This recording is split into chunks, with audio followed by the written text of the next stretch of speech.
Good afternoon, good evening, and good night.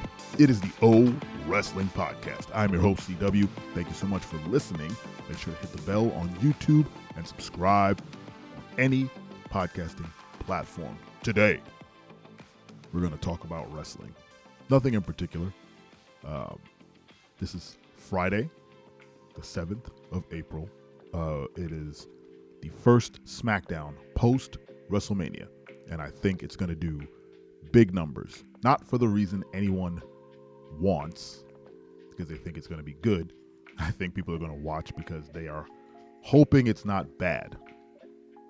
Given the Endeavor deal and Vince being back and kind of the poor reception to Raw, everyone's got their eyes on SmackDown.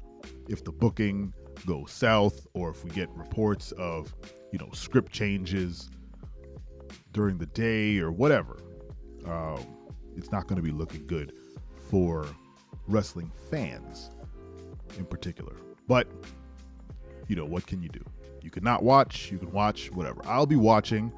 I'm hopeful that the Raw was kind of a one-time thing, as naive as that sounds. But hey, you never know.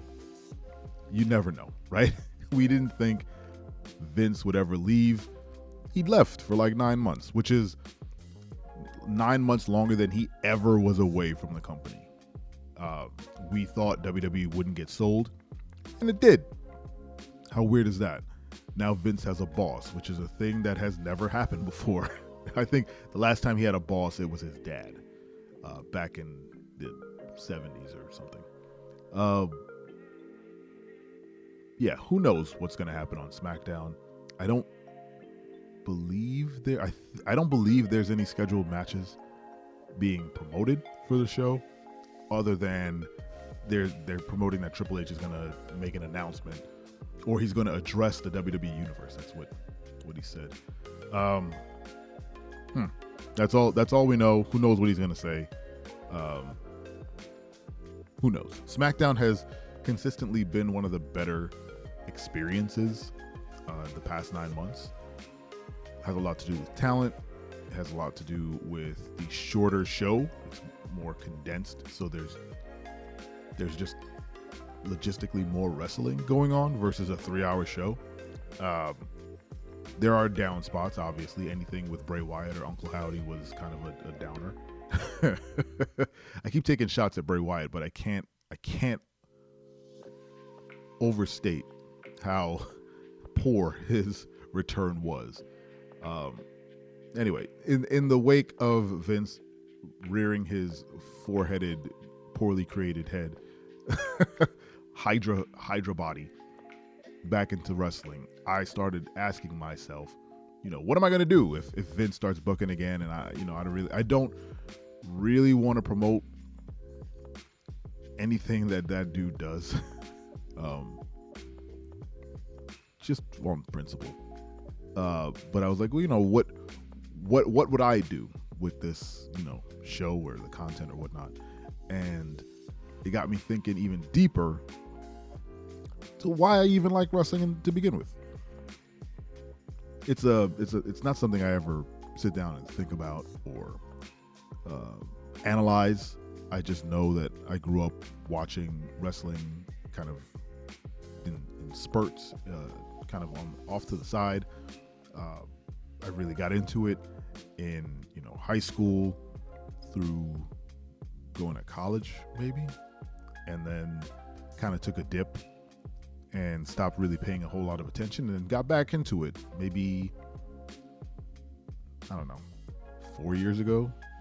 Kind of been on and off, and then stopped watching again, and then I hopped back in at the onset of people coming back to arenas in 21.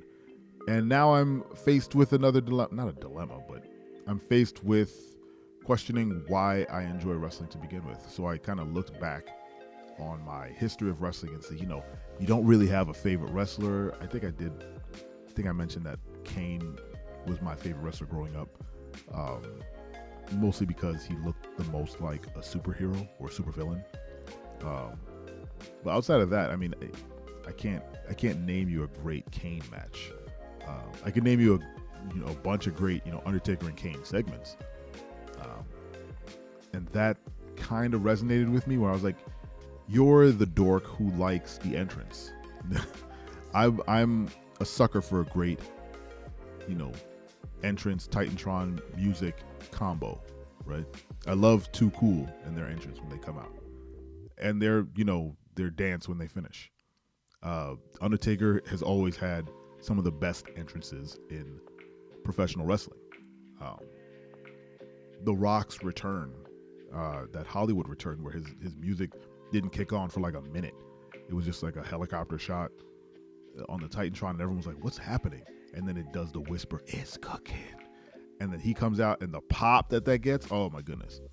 I'm a sucker for all that stuff. The matches, I can take or leave. Half the time, I kind of tune out, but I'm all in on the actual entrance. You tell me like Bobby Lashley's coming out, and he's going to do that weird like pose down entrance, I'm in. I'll watch that. Sami Zayn's music kicks on, and he comes out skanking. I'll watch the heck out of that. Some of these matches, though, I'm just whatever. I tune right the hell out. Not every match, but a lot of them. I watched the Cody Roman match, eyes glued to the TV, because it was a fantastic match. I watched the tag team Uso match, glued to the screen. I watched the Bianca Asuka match. I watched a good portion of all the matches in WrestleMania, but from like a day-to-day thing, like a Raw to SmackDown thing, I'm not, I'll stare at my phone for a bit. I'll listen to it in the background. Someone's music hits, I'll look up, who is that? I'll watch their entrance. I'll see who else crops up, and then I'll, fade away.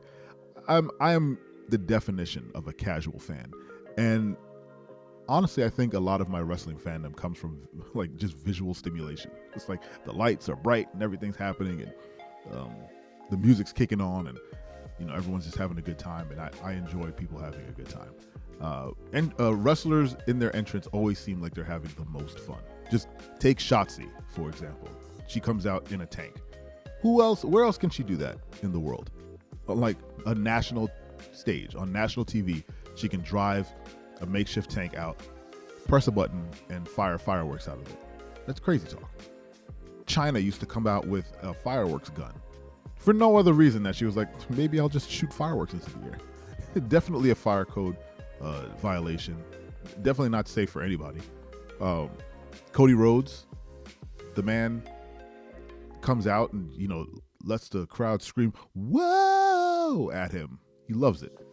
There's an energy to everyone's entrance, and the pop that wrestlers get that is like a dopamine shot. But sometimes these matches just kind of drag on, and I'm just like, oh boy. But that's a testament to like really good wrestlers that I'll tune in for their matches. If LA Knight shows up and he's on the mic, I'm watching. Good promos are also kind of in that vein. I have no idea what LA Knight's finish is. I don't know, what kind of moveset he has. I know he sells really well. And the matches that I've seen him in don't really promote the kind of wrestler he is. But I know I like him because he cuts a good promo, and he echoes a lot of old school like Ric Flair or The Rock energy, which I can, and Stone Cold obviously, energy that I can get behind. But yeah, just going into SmackDown today, I'm like, I'll enjoy the entrances. Hopefully the matches aren't 35 to 45 seconds long, and the talent is able to do what they've been doing for the past 9 months, which is, thriving and kind of entertaining all of us to the best of their abilities. We're marching towards the 100th episode of this show, this daily wrestling show. Who would have thought we would have made it to 100? Thank you so much for listening. I appreciate you. Make sure to tell a friend about the show. If you like wrestling, drop a comment on the bottom of this video. Thanks so much for listening again, and don't you ever forget. I'm your friend, but if I ever see you in the ring, I can beat you. Don't you know? Yeah, yeah, yeah.